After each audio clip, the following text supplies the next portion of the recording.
2002 Volkswagen Passat. The new water pump is in. I filled and bled the cooling system. It's got nice heat inside. That's the old water pump that was leaking around the seal. It's got a new pump now. Just kind of monitoring the temperatures here. All is good. I cleaned it up. I took it for a 20-mile road test. Uh-oh, my laptop is dying. And no fault codes.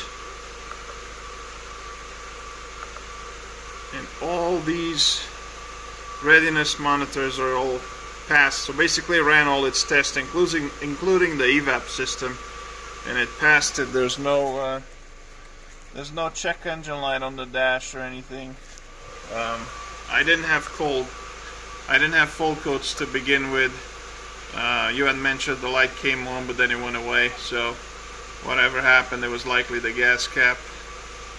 Everything is in good shape right now, and I'll get under the car and I'll show you. So I've got nothing leaking right now. Oh, you can actually see better where it bottomed out.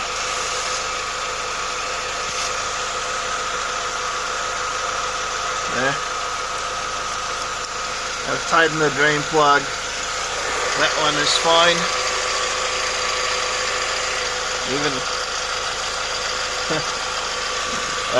But we got nothing leaking right now. I've cleaned the transmission as well. And I've tightened the bolts around the pan.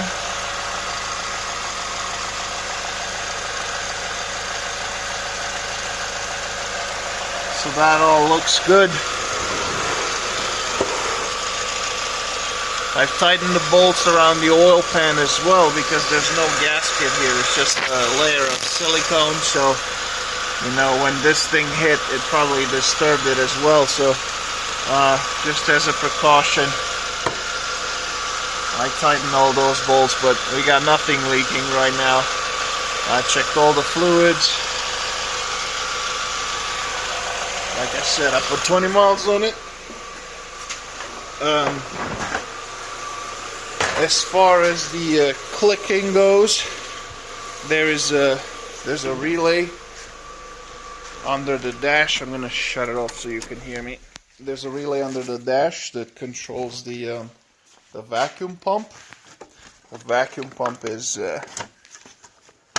hidden right here under this cover that is very hard to take out with one hand. But anyway, that's the vacuum pump right there with the 317 on it.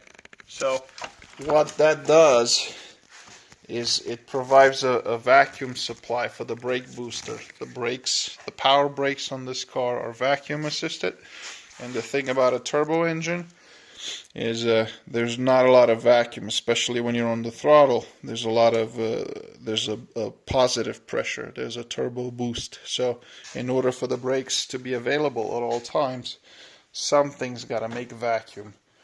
This is that thing that makes vacuum, and that's controlled by the 373 relay under the dash. Next time you hear it clicking, you will probably be on the gas pedal. You're on the throttle, and you'll hear one click, and then you'll hear another click. Obviously, the relay is activating the pump. That's the first click, and then the second click is when it deactivates the pump. So it'll run for a few seconds. You'll hear click, and then click again, and then it may not actuate it for, you know, a little bit. It all depends really about the vacuum levels in the engine. If you're going downhill and cruising, you know, chances are there's vacuum, so you won't hear the clicking. Also, if you're sitting at idle, your chances are you're not going to hear the clicking. It's not going to need to run the pump. But if you're going uphill, especially for a longer period of time, you will hear that clicking. Again, that is normal. As far as the evap and the fumes and whatnot, I mean, I noticed when I started cold there's some steam and a little bit of smoke. That's normal until the catalytic converter heats up and starts filtering those exhaust gases. It runs in what's called an open loop. But other than that, there's not an issue with the evap system or the exhaust. Like right now, I got my camera right here, and there's nothing. I mean, you can't even see the exhaust coming out of it. So it has to do with condensation. It has to do with running rich when you first start it up, and like I said, the open loop. So I put 20 miles on it. I got no fault codes. Everything is set. I'm going to check the coolant level one more time, and then it's all yours. You're ready to pick it up.